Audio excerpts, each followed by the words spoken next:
side, you have nothing to achieve strive for you. Or in your courses, you set focus goals for results. It's easier to become mature with success in those goals. So dapat natin ka ng goal, pag-set dapat ng goals kung especially sa kanang within the department na na may definition kung gusto pa na dili may limit ay pagkamastaan pag pinaro ka kung kasi kapag pag-ibig niya kapag gano'n na 75 years. Number 2, adapt and stick to a standard schedule. Scheduling is vital to maintaining a healthy learning balance and keeping up with your goals activity. So dapat sa atong isilian dapat stick to a study schedule. Dapat sa atong schedule sa atong studies ka na kasi dapat natin sila mag-maintain para atong learning balance is makuha na natin sila makita na sila.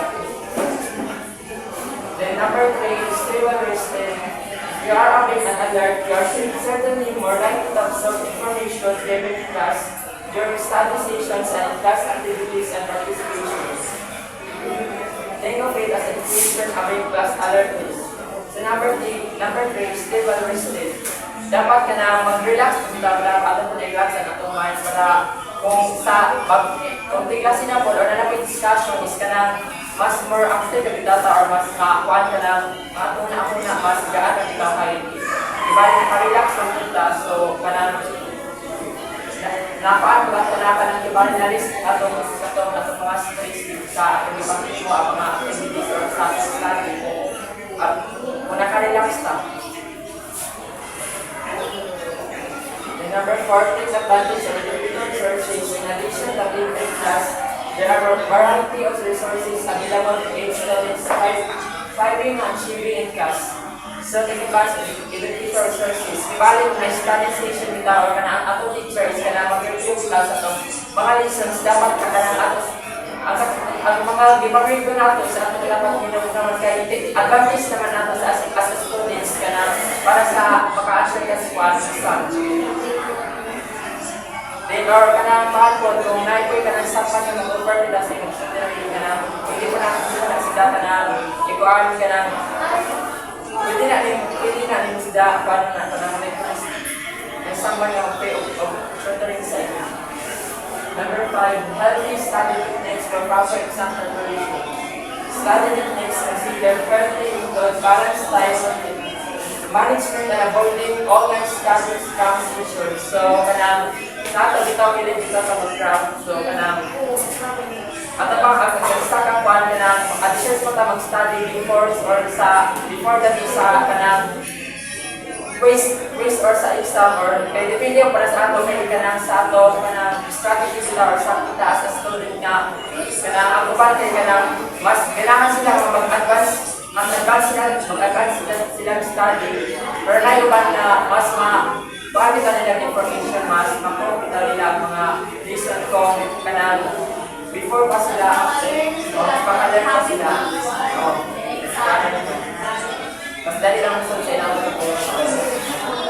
then number 6, develop note-taking skills, receiving and taking notes actively during class not only ensures the recording of accurate information but also enforces the information through recording the information as you take it in. So dapat ka na mag-take note ta every lesson or mag-discussion para so kung ka na malinta natin itong mga lesson discussion, pwede natin siya kung review sa itong mga notes. Then number 7, extracurricular activities. Try to create a life outside of academics like participation and extracurricular activities such as intramural sports for college students. So especially kahit yung habit na intrams is natin ibang itira ng mga sports, dancing games para ma-develop ang skills and talents. Then study bodies, collaborating with other students, great way to learn as long as you are short issues. Students who you will stay on task with.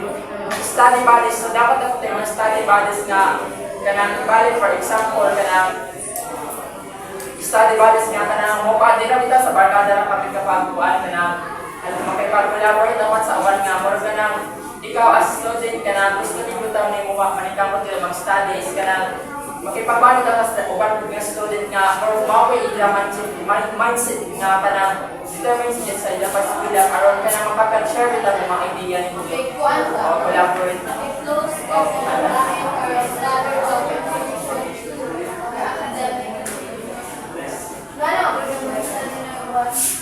Yan na sa pagkakas niya. Sa number 9, take advantage of school resources. Utilizing school resources for setting goals and creating positive study habits tremendous defects in a student's success. School resources are abundant and students who take advantage of such resources are much more likely to succeed.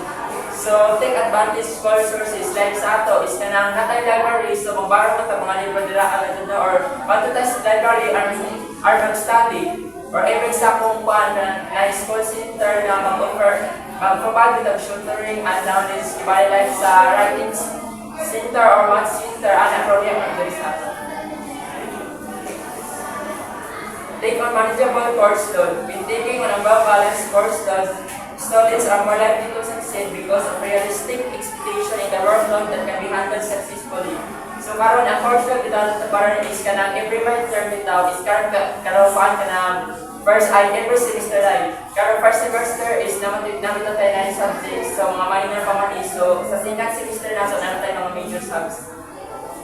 And then attendance, this will be common sense of students go to class, they will likely become more successful in the course. So paano mo din ang attendance na dapat attendance percent dapat na sa class kay plus points mo na sa ato.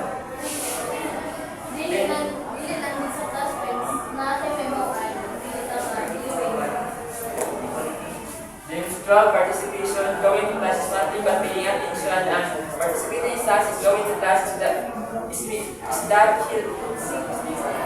going to class is the list of questions are likely to arise and become up in task. So kung participation ka lang, kung nakita kayo mga kuhan ka lang, listen ng mga discussion nga, wabitanin mo na sabtan, lumutanin ka lang sa reporter or sa teacher para mag-clarify ito ng mga kuhan ka, hindi mo na sila. So,